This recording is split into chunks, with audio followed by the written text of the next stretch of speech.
أشهد أن عليا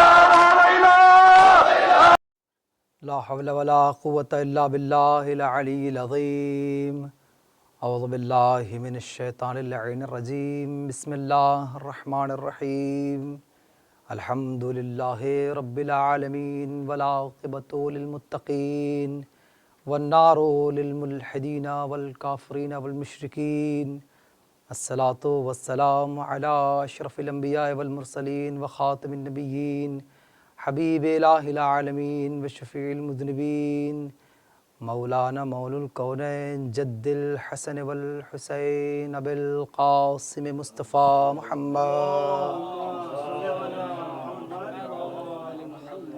وعلی آل بیتہ الطیبین الطاہرین المعصومین المنتجبین المنتخبین الغر المیامین واللعنۃ اللہ علی اعدائہم اجمعین وغاصب حقوقہم ومنکر فضائلہم ومنکر عصمتہم ومنکر ولایتہم اجمعین من الآن الى قیام یوم الدین رب اشرح لی صدری ویسر لی امری واحلل عقدۃ من لسانی یفقہوا قولی اما بعد فقد قال اللہ سبحانہ وتعالی فی محکم کتابہ المجید وہو اصدق الصادقین وقولہ الحق بسم اللہ الرحمن الرحیم وَكُلَّ شَيْءٍ أَحْصَيْنَاهُ فِي إِمَامٍ مُبِينٍ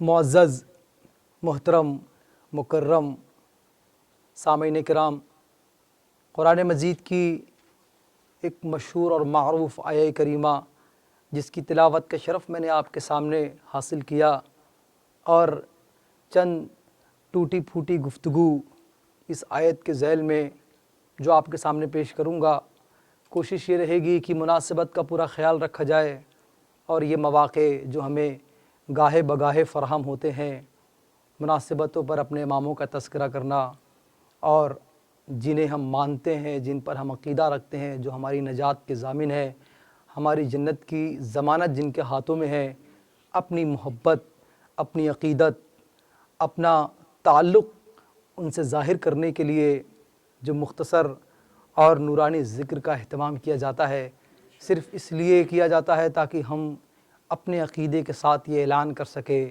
کہ ہم نے کبھی بھی کسی بھی امام کو کسی لمحے فراموش نہیں کیا۔ لہذا بڑے ہی احتیاط کے ساتھ علماء کی موجودگی میں اس آیہ کریمہ کا انتخاب کیا، اور اس آیت کے انتخاب کے وقت یہ بات ہمیشہ میرے ذہن میں ضرور آتی ہے، کتنا حسین منظر ہے۔ قلب قرآن جس سورے کو کہا جاتا ہے، اس سورے کے بھی قلب کو جو آیت نکھار کر سامنے لے آتی ہے وہی آیت ہے، کیونکہ آیت بھی امام کے سلسلے میں ہے اور 12ویں آیت ہے۔ صلوات پڑھتے مل کے عظمت آل محمد پر۔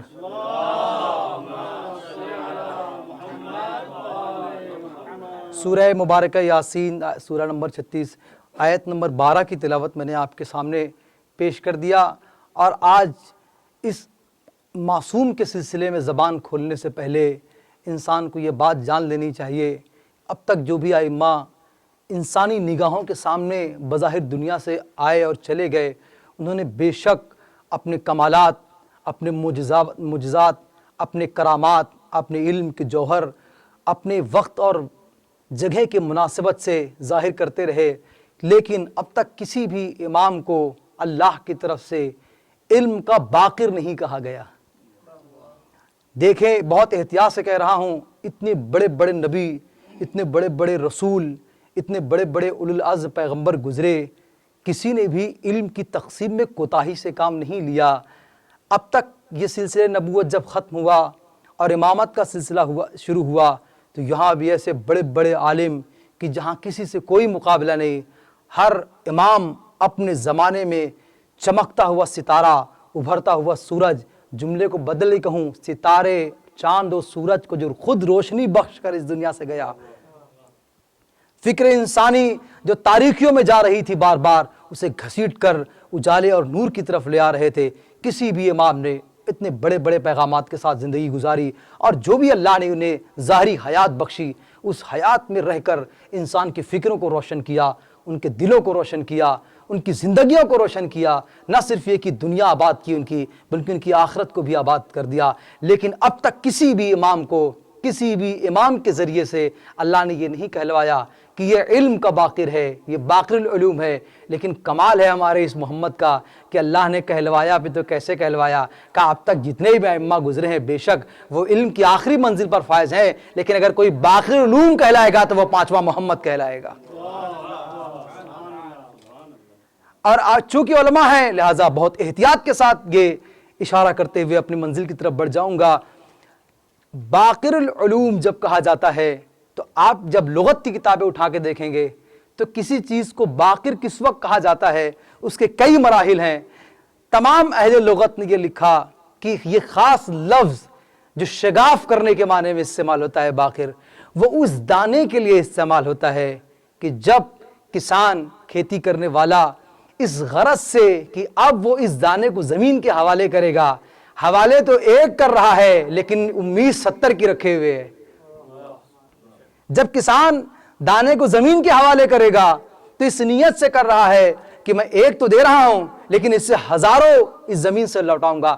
جب زمین کے حوالے وہ اس دانے کو اس انداز سے کرتا ہے کہ دنیا کی نگاہوں سے چھپا کر زیر زمین اس دانے کو رکھتا ہے، ایک مدت کے مکمل ہوتے ہی دانے میں یہ صلاحیت پیدا ہو جاتی ہے کہ جو زمین اوپر سے چھپائے ہوئے رہتی ہے اس کا سینہ شگاف کر کے وہ باہر آتا ہے۔ گیا تو ایک تھا لیکن لوٹا تھا 70 کے برابر ہے۔ تاریخ کہتی ہے کہ جب اس دانے کے اندر، اہل لغت کہتے ہیں، جب اس دانے کے اندر زمین کی خنکی سے یہ صلاحیت پیدا ہو جائے کہ وہ زمین کا سینہ چیر کر دنیا کے سامنے ظاہر ہو جاتا ہے تو ایسے شگاف کرنے والے دانے کو باقر کہا جاتا ہے۔ اللہ اکبر۔ آئیے اب اس لقب کو میں ایک بات کہہ دوں بہت احتیاط کے ساتھ، ہمارے اور آپ کے گھروں کے بچوں کو دیے ہوئے جانے والے القاب اور ہوتے ہیں، ائمہ کی زبان سے ائمہ کو دیے جانے والے القاب اور ہوتے ہیں۔ ہم معمولی سی خصوصیات دے کر بہادری کہہ دیتے ہیں، تھوڑی سی خوبصورتی دیکھ کر چاند کے مقابل میں لا کر کھڑا کر دیتے ہیں، لیکن جب ائمہ کسی کو لقب دیتے ہیں تو اس لقب کی اپنی سچائی، اپنی حقیقت ہوا کرتی ہے۔ پانچویں امام کو جب محمد کے ساتھ باقر العلوم کہا گیا تو آپ کو وہ زمانہ دیکھنا ہوگا کہ کس زمانے کے لیے، کس وقت کے لیے، کس ماحول میں انہیں باقر العلوم کہا گیا۔ اس کا مطلب یہ ہے کہ اس زمانے میں علماء تو تھے لیکن انہوں نے ایسی بنجر زمینیں بنا دی تھی، ایسی سخت زمینیں بنا دی تھی تاکہ حقیقی علم زیر زمین انسان کی فکروں کے نیچے چھپ جائے۔ اللہ نے ایسے ماحول میں ایک محمد رکھا جو جہالت کا سینہ چیر کر زمانے میں علم لے آیا، تو لوگوں کو برجستہ کہنا پڑا یہ آپ کوئی عام انسان نہیں ہے بلکہ علم کا باقر ہے۔ صلوات پڑھ دیں مل کے محمد آل محمد پر۔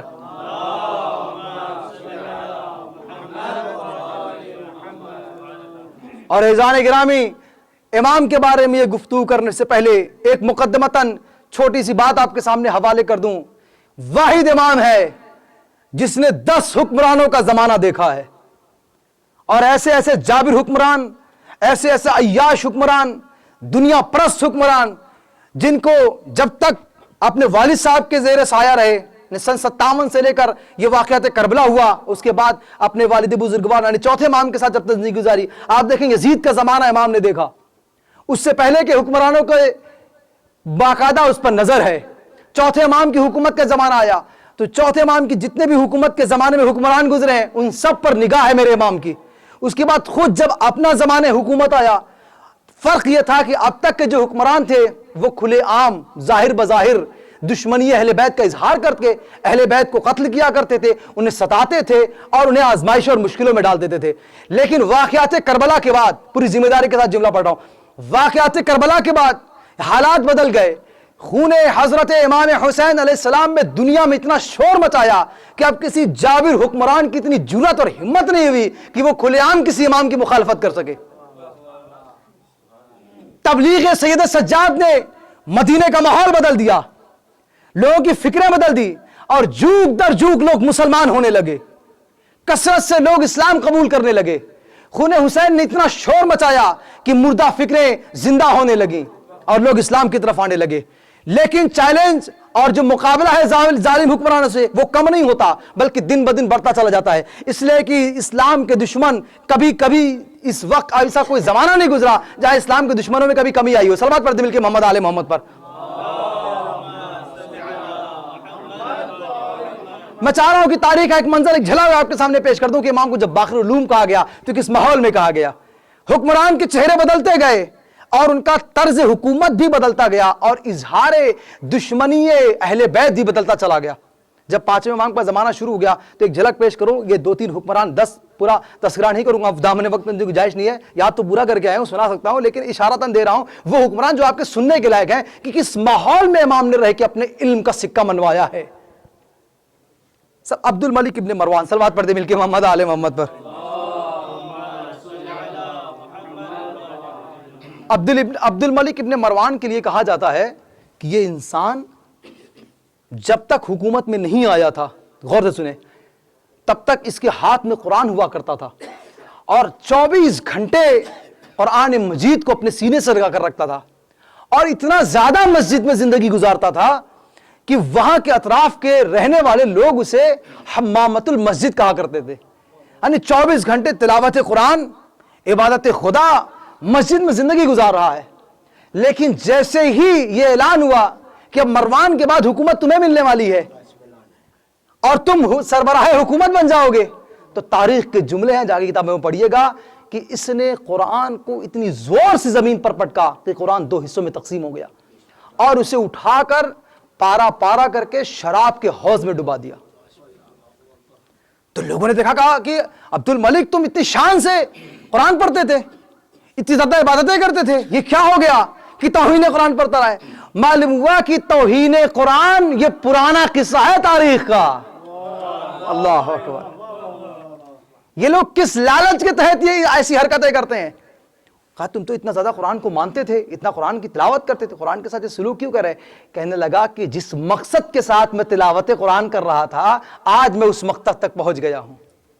یعنی حکومت کی لالچ میں، اقتدار کی ہوس میں مجھے قرآن پڑھنا تھا، لہٰذا میں نے قرآن کی تلاوت کی تھی، اور آج وہ مجھے مل گیا۔ قرآن کی توہین کرتا ہے اور حکومت کی باغ دوڑ اپنے ہاتھ میں لیتا ہے۔ ایک اور آگے بڑھیں، آپ دیکھیں سلیمان ابن عبد الملک ابن مروان، اس کے لیے یہ جملہ بہت مشہور ہے کہ یہ باپ کا، ایسے حکمرانوں کے زمانے میں امام باقر زندہ ہیں، صلوات پڑھتے مل کے محمد آل محمد پر۔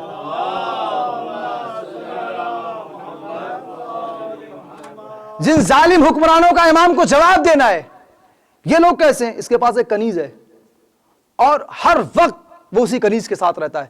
تاریخ اتنا بدکار، تقدس سے منبر کا خیال رکھتے ہوئے میں جملے کو احتیاط سے استعمال کر رہا ہوں۔ اب آپ کو دیکھنا ہوگا کہ جو امام علم کے جوہر دکھائیں گے تو کس ماحول میں دکھائیں گے۔ کہتے ہیں کہ سلیمان کے پاس ایک کنیز تھی اور ہر وقت وہ اسی کے ساتھ رہتا تھا، اور ایک دن اس کا انتقال ہو گیا۔ جب وہ اس دنیا سے چلی گئی، مر گئی، تو اپنے سپاہیوں کو حکم دیا کہ خبردار اس کی لاش کو کوئی میرے نزدیک سے لے کر نہیں جائے گا۔ یعنی مردہ عورت کے ساتھ تاریخ نے لکھا کہ 3 دن تک وہ اسی حالت میں رہا، اور اسے اپنے پاس سے کسی کو اٹھانے نہیں دے رہا ہے، ہاتھ نہیں لگانے دے رہا ہے۔ یہاں تک کہ لوگوں نے آگے سمجھایا، کہنے لگے سلیمان یہ مر گئی ہے، اس کے جسم سے بدبو آنے لگی ہے، اسے دفن کرنا ہوگا۔ بہت ضد کیا اس کے سپاہیوں نے، اس کے بعد اس کے ہاتھوں سے چھین کر اسے دفن کیا۔ 2 دن تک وہ تڑپتا رہا، اس کے بعد قبر سے نکلوا کر اس کے ساتھ رہا۔ تاریخ کہتی ہے کہ اسی مرض کی وجہ سے اس کی موت ہو گئی۔ اور ایک نیچے آئے، ولید ابن عبد الملک ابن مروان، اس کے لیے، اس کے بارے میں آپ سب بہتر جانتے ہیں، صلوات پڑھتے مل کے محمد آل محمد پر۔ یہ بھی حامی قرآن، ہر وقت قرآن سے جواب۔ لیکن جب یہ حکومتیں اوپر بڑھتی چلی گئیں تو اب اس کے تعلقات حکومتوں سے بہتر ہوتے چلے گئے۔ کیوں؟ اس لیے کہ حالات سازگار ہو گئے، تاجروں کا آنا جانا ہوا۔ یہاں تک تو مسائل جو اب تک چوتھے امام کے زمانے میں حکمرانوں کے تھے وہ ظاہر بظاہر تھے، لیکن اب انہوں نے اسلام کا چولا پہنا اور یہاں یہ ظاہر کیا کہ ہم مدافع اسلام ہیں، مدافع شریعت ہیں، لہٰذا ہم تبلیغ دین کریں گے، ہم رسول اللہ کا دین پھیلائیں گے۔ تاریخ کہتے ہیں یونان کے یونانی حکمران اور ان کے اچھی فکر والے یونانی فکر جب داخل ہوئی تو اب اس نے درباری علماء کو بلانا شروع کیا، جو پیغام مجھے آج اس بارگاہ سے دینا ہے۔ درباری علماء کو جمع کیا اور کہا دیکھو یونانی فکریں اب ہمارے یہاں آنے لگی ہیں، اس کا جواب ضروری ہے کہ تم دو۔ اور یہ کیسے علماء پتہ ہے آپ کو؟ انہوں نے زمانے کے حکمران جتنے بھی یہ گزرے ہیں اموی بادشاہ، ان کے لیے یہ روایت نقل کر رکھی تھی کہ ہم نے خود رسول اللہ سے سنا ہے کہ جو حکمران بن جاتے ہیں پھر ان سے حساب و کتاب نہیں ہوتا، وہ جتنا چاہے گناہ کریں، جتنا چاہے مال ہڑپیں، جس پر چاہے ظلم کریں، کسی سے کوئی حساب و کتاب نہیں ہوگا۔ ہم نے رسول سے خود سنا ہے کہ حکمران کے لیے کوئی محشر نہیں ہے، حکمران سیدھا جنت میں چلے جائیں گے۔ آج بھی بہت سارے چاہنے والے آپ کو ایسے چھوٹے چھوٹے حکمرانوں کے آس پاس مل جائیں گے جو کہتے ہیں آپ جو حضور کر دیں وہی صحیح ہے، اللہ اسے ہی قبول کر لے گا۔ سب ہاتھ بڑے مل کے محمد آل محمد۔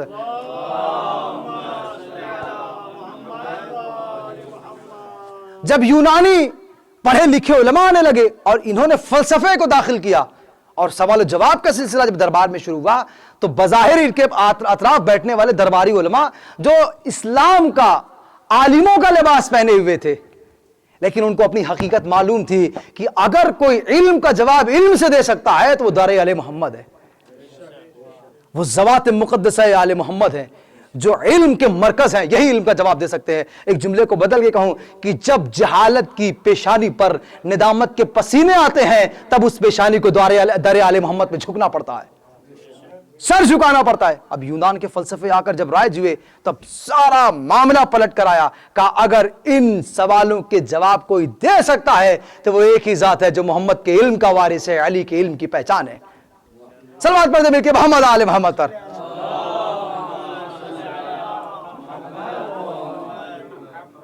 سوالات مختلف قسم کے آپ کے سامنے موجود ہیں کہ کیسے کیسے سوالات ہوئے۔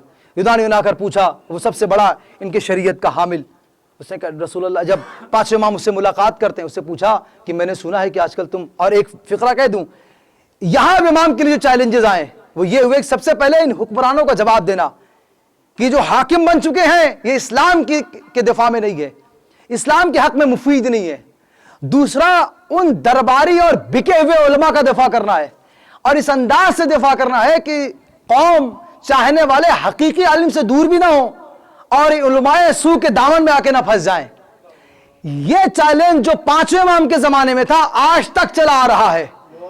اللہ اکبر، بہت جملہ کہہ رہا ہوں ذمہ داری کے ساتھ۔ امام نے اسی زمانے میں یہ بتا دیا، دیکھو کبھی لباس اور ظاہری کپڑے دیکھ کر کسی کے پیچھے نہ چل پانا، سب سے پہلے دیکھنا کہ اس کے پاس دین حق کا ہے یا نہیں ہے، دین شناس کتنا ہے۔ تو امام کے سامنے دو بڑے چیلنج اب آ گئے جب علماء کی لباس میں جوہلا گھسنے لگے اور اس صف میں آ کر بیٹھ گئے۔ صلوات پڑھتے مل کے محمد آل محمد پر۔ ایک اور صلوات پڑھتے عظمت آل محمد پر۔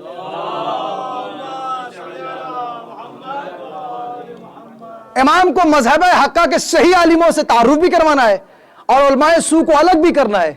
یہ جنگ ہمیشہ رہی ہے کہ انسان صحیح اور غلط کے فیصلے کو اتنی باریکی کے ساتھ امام نے رکھا تاکہ انسان عالم سے کو پسند بھی کرے اور غلط عالموں سے دور بھی رہے۔ آگے ایک امام کے سامنے مشہور ہے وہ عالم دین، جب امام سے ملاقات کرتے ہیں امام نے کہا میں نے سنا ہے کہ تم اپنی شریعت محمدی کا فیصلہ اپنی طرف سے کرتے ہو، کہاں سے کرتے ہو؟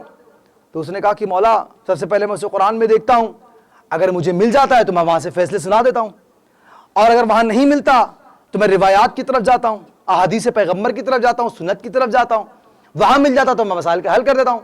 امام نے کہا اگر تمہیں دونوں طرح سے نہیں ملتا، نہ قرآن میں نہ سنت میں، پھر کیا کرتے ہو؟ کہا مولا پھر میں قیاس سے کام لیتا ہوں اور اپنے چاہنے والے اپنے سائل کی مشکل کو حل کر دیتا ہوں۔ ہم نے کہا اچھا قیاس سے تم سارے فیصلے سنا دیتے ہو اگر قرآن حدیث میں نہ ملے؟ اس نے کہا مولا ہاں۔ امام نے کہا اچھا کچھ سوالات میرے بھی ہیں، ذرا اپنے قیاس سے فیصلے کر کے بتاؤ اس کا جواب کیا ہوگا؟ اس نے کہا مولا جی بتائیے۔ ہم نے کہا یہ بتاؤ قتل زیادہ بڑا جرم ہے یا زنا؟ اس نے کہا مولا قتل۔ امام نے کہا پھر قتل پہ 2 گواہ ہیں، زنا پہ 4 گواہ کیوں ہیں؟ اس کا جواب اپنے قیاس سے دے کر بتاؤ، اگر قتل بڑا جرم ہے تو 2 گواہ، زنا تیرے نگاہ چھوٹا جرم ہے تو 4 گواہ کیوں ہیں؟ تیری عقل کیا کہتی ہے؟ معلوم ہوا عقل وہی قبول ہے جو در آل محمد سے جڑی ہو۔ اللہ اکبر۔ کہا مولا مجھے اس کا جواب نہیں پتا۔ امام نے کہا اچھا اور آسان سوال کرتا ہوں، یہ بتا پیشاب زیادہ نجیس ہے یا منی زیادہ نجیس ہے؟ اس نے کہا مولا پیشاب۔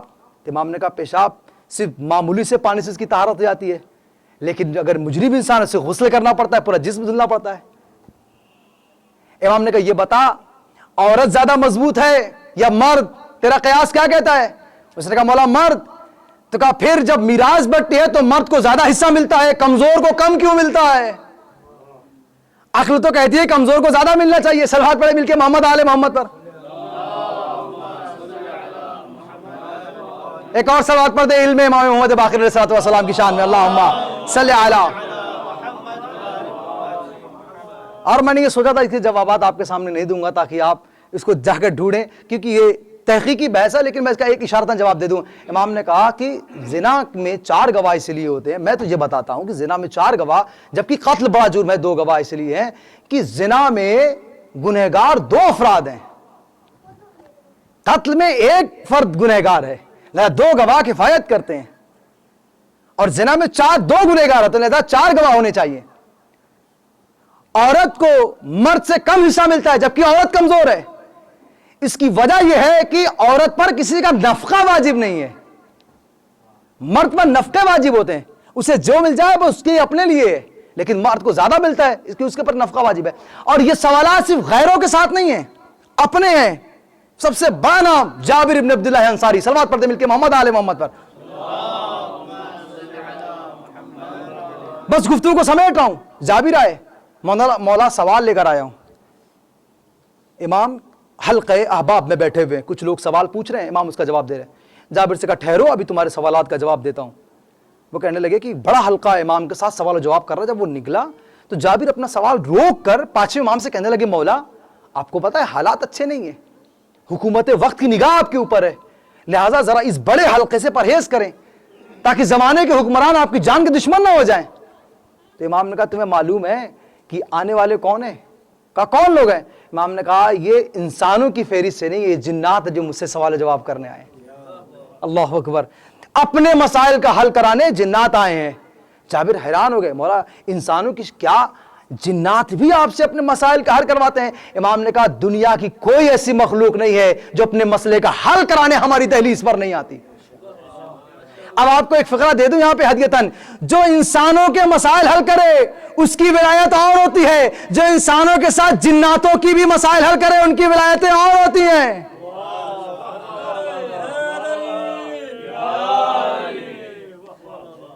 ظاہری انسانوں کے سوال و جواب دے کر کوئی یہ نہ سمجھے کہ سب سے بڑا عالم وہی ہے. اگر عالم دیکھ رہا ہے تو آؤ ائمہ کی فہرست دیکھو. کبھی بھی کسی بھی کتاب پڑھنے والے کو ان کے برابر قرار نہ دے دینا. تم کتنا بھی پڑھ لو گے انسان کے ہی مسائل حل کر پاؤ گے، جناتوں کے حل نہیں کر پاؤ گے. جابر کہنے لگے مولا مجھے کچھ پیسوں کی ضرورت ہے.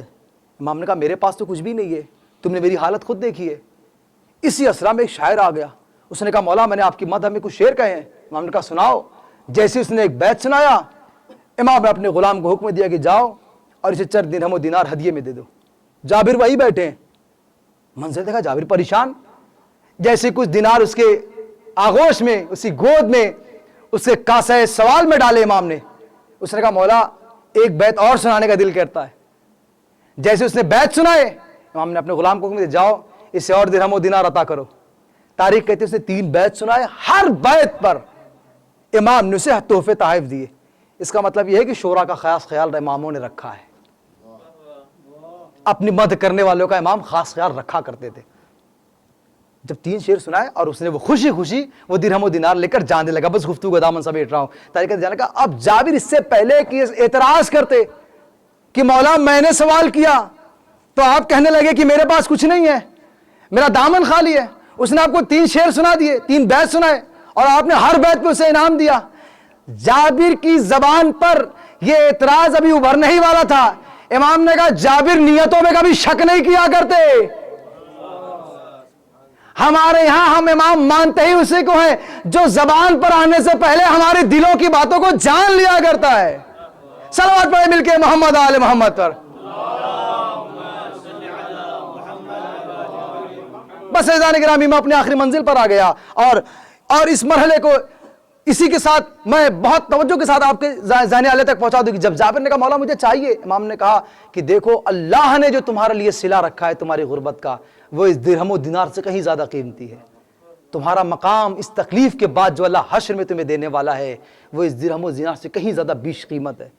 اور یہ جملہ کہا مولا آپ نے یہ درہم و دینار آپ کہاں سے لے کر آئے جب آپ کے پاس کچھ دینے کو نہیں. تاریخ کہتی ہے امام نے زمین کی طرف اشارہ کیا اور زمین میں شغاف ہوا. اب جو جابر نے دیکھا تو بڑے بڑے سونے چاندی کے پہاڑ زمین کے نیچے نظر آئے. جابر سے کہنے لگے جابر یہ اختیار امامت ہے, اگر ہم چاہ لیں تو زمین ہمارے لیے سونا چاندی بننے کو تیار ہو جائے. اور عزیزان محترم سلسلہ اسی طرح بڑھتا رہا اور وہ شب آ گئی کہ جب ظالم اور جابر حکمرانوں نے یہ دیکھا کہ جب تک یہ علم کا چراغ روشن رہے گا زمانے میں کبھی بھی بدگمانیاں نہیں پھیل سکتی, زمانے کبھی بھی ظالم حکمران حکومت نہیں کر سکتے, اس لیے کہ مذہب حقہ کا نگہبان اس دنیا میں زندہ ہے. اور وہ منزل آ گئی کہ جب امام کو زہر دینے کی تیاری کی جانے لگی. اور چونکہ یہ مجلس کی مناسبت بڑی عجیب مناسبت کے ساتھ ہے, ایک امام جا رہا ہے اور اس کے ساتھ آج ایک امام کا سفیر بھی اس دنیا سے جانے والا. اللہ اکبر. جہاں علم کا دفاع, حق کا دفاع, حقانیت کا دفاع جس طرح سے پانچویں امام نے کیا, اسی طرح ایک امام ہے جو اس سے پہلے اپنی سرزمین کو, اپنی محبوب ترین زمین کو چھوڑ کر سمت کوفہ روانہ ہو چکا ہے. اس سے پہلے اس نے ماحول کو دیکھنے کے لیے اپنے ایک سفیر کو کوفے کی طرف بھیج دیا تھا. اللہ اکبر. عزیزان گرامی بہت سخت ہے جناب مسلم ابن عقیل کی غربت کو سننا اور اسے پڑھنا. اس سے زیادہ سخت مرحلہ ہوتا ہے کسی بھی عالم کے لیے جو میں محسوس کرتا ہوں کہ ہم جب آپ کو سنانے کے لیے کتابوں کو پڑھتے ہیں تو ہمیں وہیں بڑا رونا آتا ہے. تاریخ پڑھتے ہی انسان کی آنکھیں نم ہو جاتی ہیں. سوچیں پردیس میں اگر آپ کا کوئی دوست بھی آپ سے ادھر ادھر ہو جائے تو آپ گھبرا جاتے ہیں, مشکل میں جلدی سے کسی سے اتصال کرتے ہیں تاکہ اپنی مصیبتوں کو بیان کر سکیں. ہائے غریب مسلم, کوفے میں کتنا غریب ہو گیا ہے کہ اب کوئی وصیت کرنے کے لیے بھی سامنے موجود نہیں ہے. اللہ اکبر.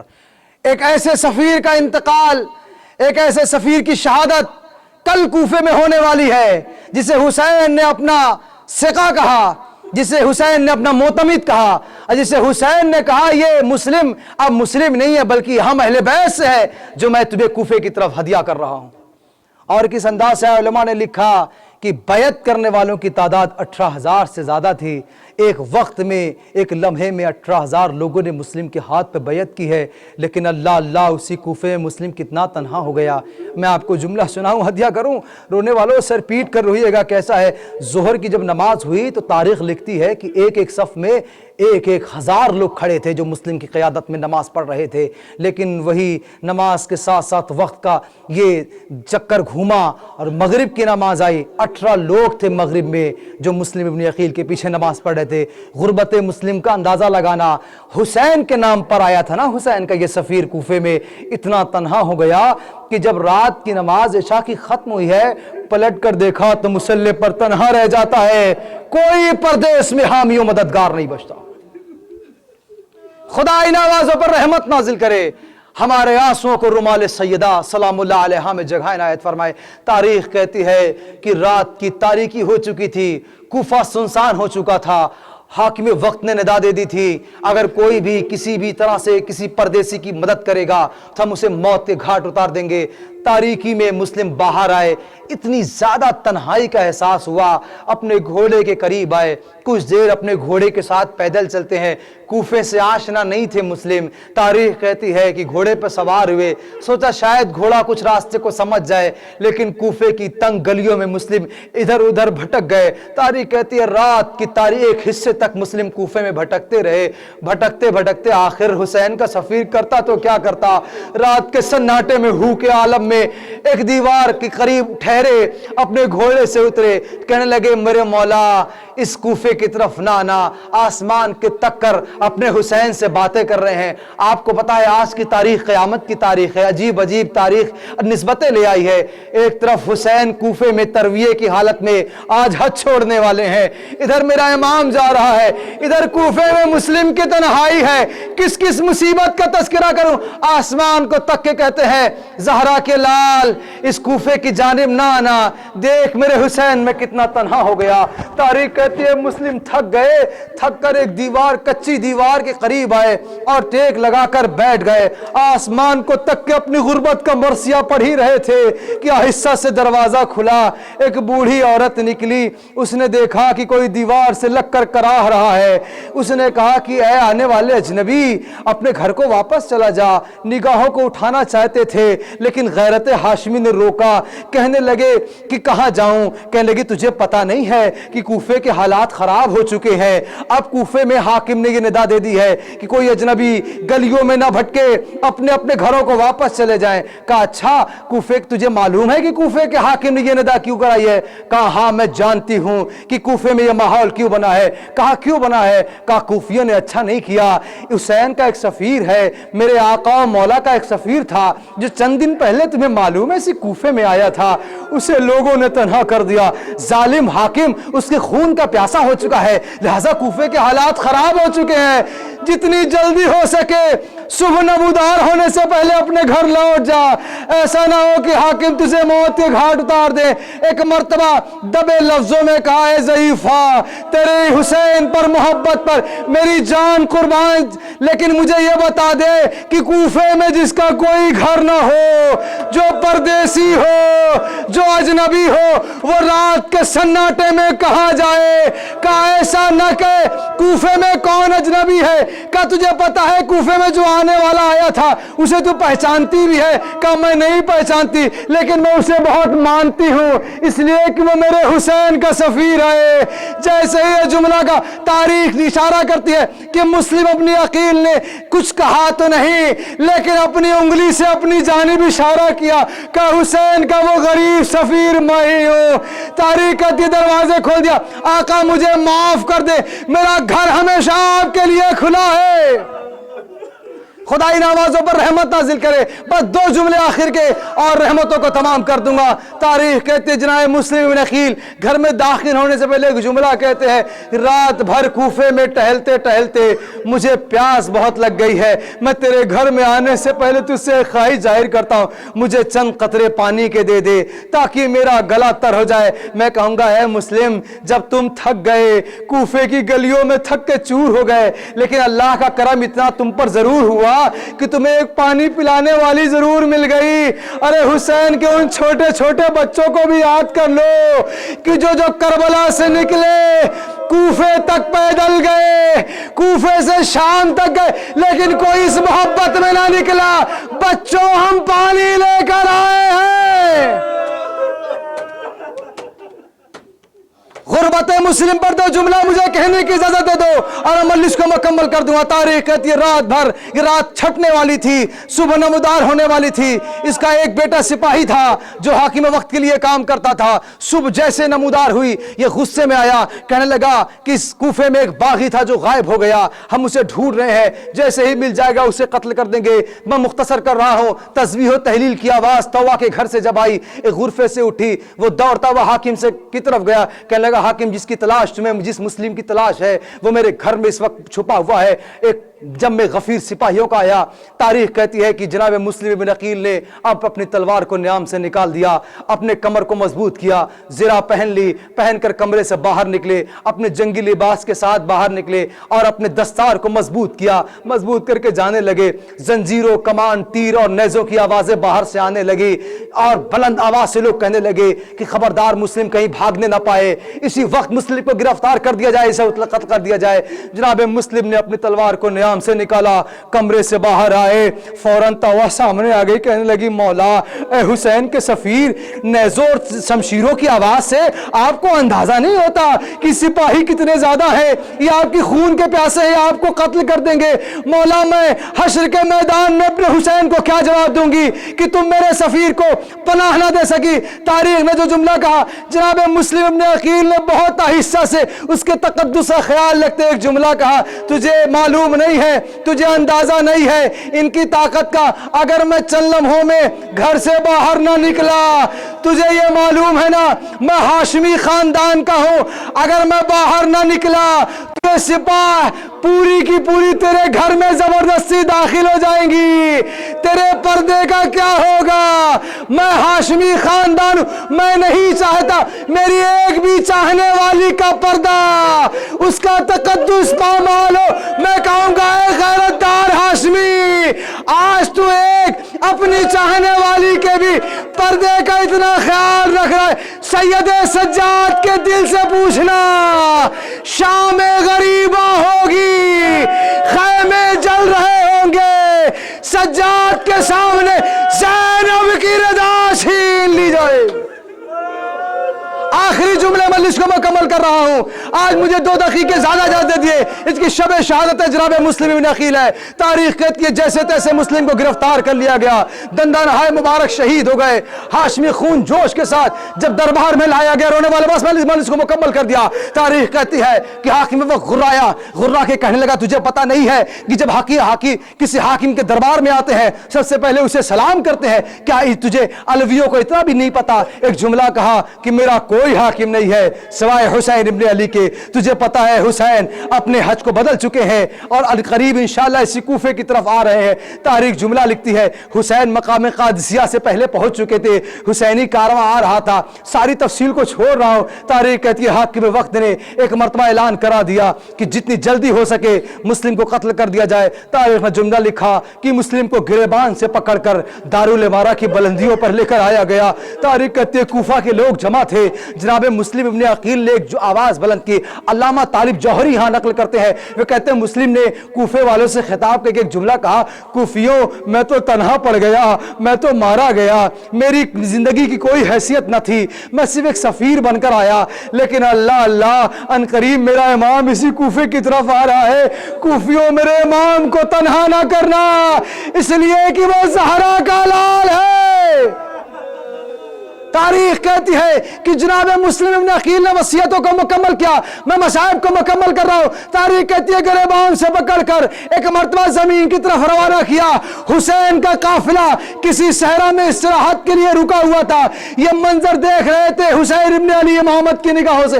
امام اپنے پاؤں کو زمین پر مارتے ہیں، ہاتھوں کو ملتے ہیں، اپنے قافلے سے الگ ہو کر تھوڑی دور جا کر کھڑے ہو گئے اور ایک سم بار بار دیکھتے ہیں، آسمان کو تکتے ہیں، ہاتھوں کو ملتے ہیں۔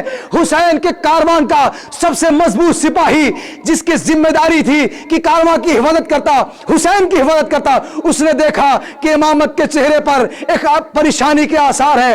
آگے آیا، علی کا ایک بیٹا آگے آ کے کہنے لگا اے میرے سید و سردار کسی بات سے پریشان ہے، بار بار کسی جانب کیوں تکتے ہیں، ایک ہی جانب تک کے آسمان کی طرف دیکھ کے ہاتھوں کو کیوں ملتے ہیں؟ ایک مرتبہ جملہ کا عباس میں کوفے کی جانب دیکھ رہا ہوں، جو منظر میں دیکھ رہا ہوں وہ شاید تم نہیں دیکھ رہے، مولا مجھے اجازت دے کہ وہ منظر میں بھی دیکھوں۔ تاریخ کہتی ہے امامت کی اقتدار سے، امامت کی طاقت سے امام نے 2 انگلیوں کا اشارہ کیا، کوفے کی زمین بلند ہوئی۔ اب جو ام البنین کے شیر بیٹے نے دیکھا تو کیا دیکھا کہ عقیل کا بیٹا دارالامارہ کی بلندی پر کھڑا ہے، سپاہیوں نے چاروں طرف سے اسے گھیر رکھا ہے۔ ایک مرتبہ ہاتھوں کو ملا اور زمین پر تلوار کو گاڑ کر کہنے لگے مولا اے حسین، اے زہرا کے لال، میں عباس ہوں، ہاشمی خون ہوں، آپ نے اپنی اجازت امامت سے اتنا مہلت مجھے دے دی کہ مجھے کوفے کی سرزمین دکھا دی۔ ہاتھوں کو جوڑ کے کہنے لگے مولا اتنا اجازت اور دکھا دے کہ مجھے عباس کو اسی وقت کوفہ پہنچا دے۔ خدا کی قسم اگر میں نے دارالامارہ پہ ہاشمی پرچم نہ لہرا دیا تو مجھے ام البنین کا بیٹا نہ کہنا۔ یہ باتیں ہو ہی رہی تھی کہ مسلم ابن عقیل دارالامارہ سے زمین کی طرف آ رہے تھے، حسین کی زبان پر کلمہ استرجاع آیا، انا للہ و انا الیہ راجعون، مولا مجھے مسلم کی میت تک تو پہنچا دے۔ کہا مسلم میں عباس تمہیں میت تک پہنچنے کی ضرورت نہیں ہے، ذرا زمین کی جانب بھی تو دیکھو۔ اب جو عباس نے دیکھا کیا دیکھا؟ کوئی دکھیاری دارالامارہ کی زمین پر بیٹھی کہہ رہی تھی اے میرے مسلم، میرے غریب، میں بقی چھوڑ کر آ گئی، اے میرے حسین کے سفیر آجا، غربت میں میں تیرے لیے آ چکی۔